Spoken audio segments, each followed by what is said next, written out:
Hello friends, എല്ലാവർക്കും വീണ്ടും സ്വാഗതം. ഇന്ന് നമ്മൾ വീട്ടിൽ തന്നെ റെസ്റ്റോറൻറ്റ് സ്റ്റൈൽ ചിക്കൻ ബിരിയാണി തയ്യാറാക്കാൻ പോകുകയാണ്. കിടിലൻ മണവും സൂപ്പർ രുചിയും ഉറപ്പാണ്. ആദ്യം ചിക്കൻ മാരിനേറ്റ് ചെയ്യാം. കഴുകി വൃത്തിയാക്കിയ ചിക്കനിലേക്ക് മുളകുപൊടി, മഞ്ഞൾപ്പൊടി, ചിക്കൻ മസാല, ഇഞ്ചി വെളുത്തുള്ളി പേസ്റ്റ്, 1 ടീസ്പൂൺ നാരങ്ങ നീര്, ആവശ്യത്തിന് ഉപ്പ് എല്ലാം ചേർത്ത് നന്നായി മിക്സ് ചെയ്യുക.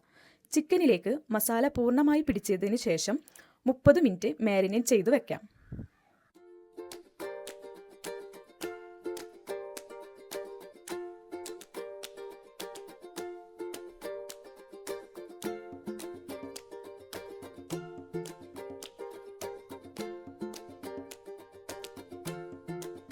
എണ്ണ നന്നായി ചൂടാറിയതിനു ശേഷം മാരിനേറ്റ് ചെയ്ത ചിക്കൻ നന്നായി പൊരിച്ചെടുത്ത് മാറ്റിവെക്കുക.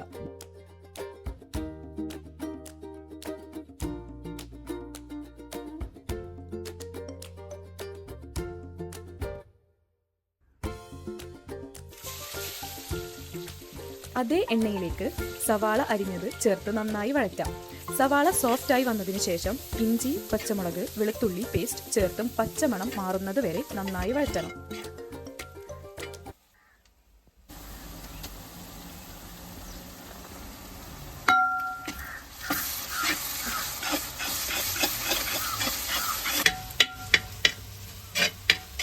ഇപ്പോൾ തക്കാളി ചേർത്ത് എണ്ണ വിട്ട് മസാലയായി വരുന്നത് വരെ നന്നായി വേവിക്കുക.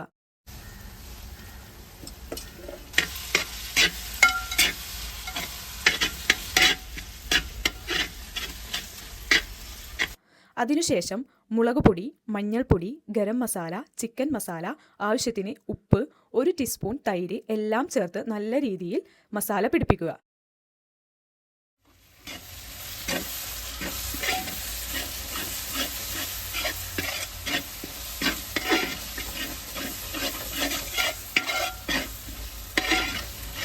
മസാല നന്നായി റെഡി ആയതോടെ മുമ്പ് പൊരിച്ചു വെച്ച ചിക്കൻ ഇതിലേക്ക് ചേർത്ത് മസാലയുമായി നന്നായി മിക്സ് ചെയ്യുക. ചിക്കനിലേക്ക് മസാല പൂർണ്ണമായി പിടിച്ചാൽ നമ്മുടെ ചിക്കൻ മസാല ശരിയായി.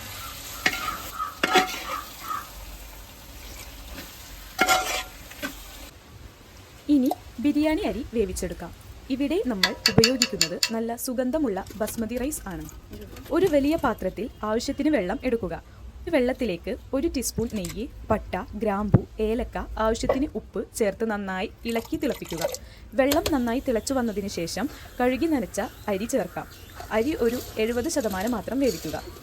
അരി ശരിയായി വേവിച്ചെത്തുമ്പോൾ വെള്ളം മുഴുവൻ വാർത്ത് നന്നായി ഊറ്റിയെടുക്കുക. ഇതോടെ നമ്മുടെ ബിരിയാണി റൈസ് റെഡി.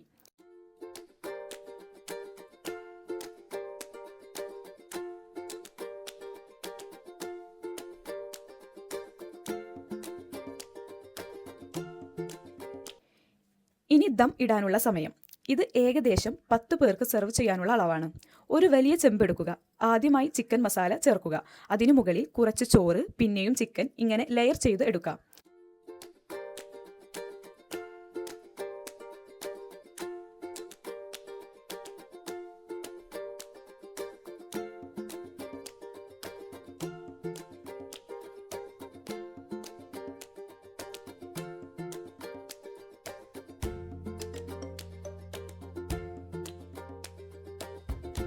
മുകളിൽ വറുത്തെടുത്ത കശുവണ്ടി, മുന്തിരി, വറുത്ത സവാള എല്ലാം നന്നായി വിതറുക. ചെമ്പ് നന്നായി അടച്ച് മീതെ കട്ടിവെച്ച് ചെറിയ ചൂടിൽ അടുപ്പത്ത് വെക്കുക. 10 മിനിറ്റ് കഴിഞ്ഞാൽ ദം പൊട്ടിക്കാം. ഇതാ സുഗന്ധവും രുചിയും നിറഞ്ഞ പെർഫെക്റ്റ് ബിരിയാണി റെഡി.